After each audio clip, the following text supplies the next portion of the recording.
سمندر کے پانی کے بارے میں بھی حکم جان لے. ایک شخص رسول اللہ صلی اللہ علیہ وسلم سے سوال کرتا ہے کہ ہم لوگ سمندر کا سفر کرتے ہیں اور ہمارے ساتھ تھوڑا پانی ہوتا ہے, اگر اس سے ہم وضو کر لیتے ہیں تو پینے کے لیے نہیں بچے گا, ایسی صورت میں ہم کیا سمندر کے پانی سے وضو کر سکتے ہیں؟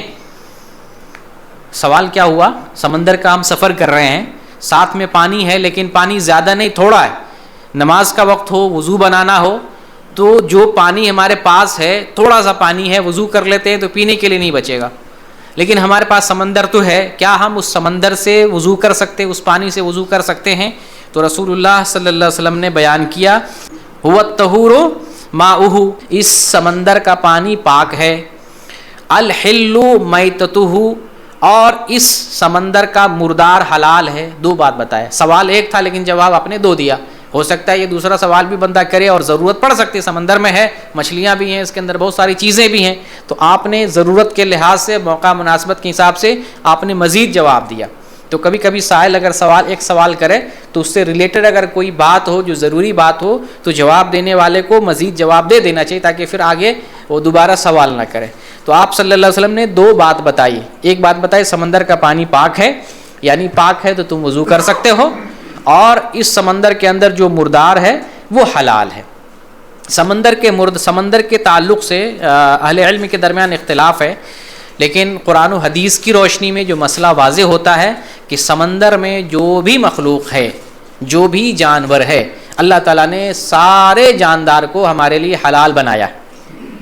یہ حدیث دلیل ہے اور قرآن کی آیت بھی دلیل ہے. قرآن میں اللہ تعالیٰ نے فرمایا احل لکم صید البحر وطعامہ, تمہارے لیے سمندر کا شکار حلال کیا گیا. احل لکم, حلال کیا گیا تمہارے لیے, کیا چیز؟ صید البحر, سمندر کا شکار, وطعامہ, اور اس کا کھانا, یعنی سمندر کا شکار ہمارے لیے حلال ہے اور اس کا کھانا ہمارے لیے حلال ہے. تو شکار سے مراد زندہ جانور, جو کچھ بھی زندہ اس میں وہ حلال ہے, اور یہاں طعام سے مراد ہے مردہ جانور, یعنی جو سمندر اپنے اندر سے جانوروں کو مار کر کے نکال باہر پھینکے مچھلی کی شکل میں. حالانکہ اس میں اختلاف ہے کہ صرف مردار میں مچھلی شامل ہے یا اور بھی ہے. تو جو سمندر چیزیں پھینک دے, جانور اپنے اندر کا جانور پھینک دے, وہ ہمارے لیے حلال ہے. تو قرآن اور حدیث کی روشنی میں ہمیں معلوم ہوتا ہے کہ سمندر کے اندر جتنی بھی مخلوقات ہیں, ان مخلوقات کی زندگی اگر پانی ہے, یہ بھی دھیان سنیں, ان مخلوقات کی اگر زندگی پانی ہے, ایسی مخلوقات کو مائی کہا جاتا ہے, آبی یا مائی جانور.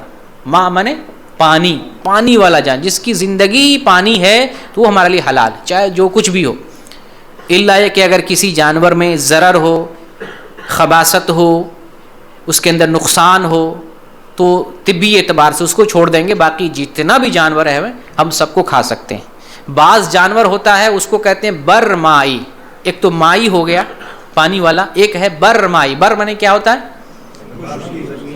خشکی.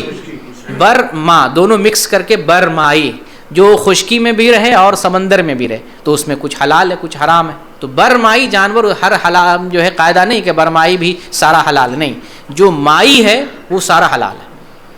اور اس میں اہل علم جو ائمہ اربعہ ہیں, 3 امام کہتے ہیں سمندر میں جتنی چیزیں ہیں سب حلال ہے. امام شافعی, امام مالک, امام احمد بن حنبل.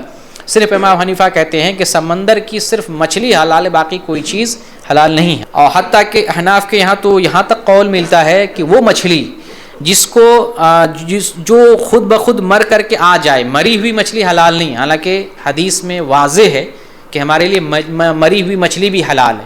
جیسے ایک حدیث آتی ہے کہ ہمارے لیے 2 مردار حلال کیے گئے, احلت لنا میتتان, الحوت والجراد, یا الجراد والحوت, ہمارے لیے 2 مردار حلال کیے گئے. 2 مردار کون کون سے ہیں؟